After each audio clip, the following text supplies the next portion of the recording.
مریم knowledge T V میں خوش آمدید۔ السلام علیکم ویورز، امید کرتی ہوں آپ سب خیریت سے ہوں گے۔ چلیں ویڈیو کا آغاز کرتے ہیں۔ بسم اللہ الرحمن الرحیم۔ سوال: جنت میں کون سی عبادت باقی رہے گی؟ اگر آپ آنسر جانتے ہیں تو کمنٹ باکس میں ضرور ٹائپ کیجیے گا۔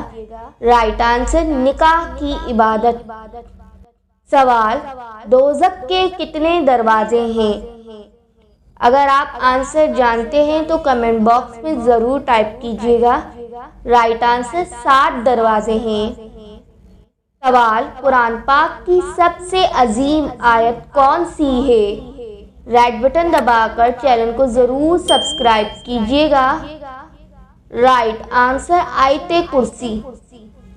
سوال: خانہ کعبہ کا نقشہ سب سے پہلے کس نے بنایا؟ اگر آپ آنسر جانتے ہیں تو کمنٹ باکس میں ضرور ٹائپ کیجیے گا۔ رائٹ آنسر: حضرت جبریل علیہ السلام نے۔ سوال: کھجور کا درخت کس کی بچی ہوئی مٹی سے پیدا کیا گیا؟ اگر آپ آنسر جانتے ہیں تو کمنٹ باکس میں ضرور ٹائپ کیجیے گا۔ رائٹ آنسر: حضرت آدم علیہ السلام کی۔ سبسکرائب ناؤ مریم نالج ٹی وی مور نالجبل ویڈیوز کے لیے۔ Thanks for watching.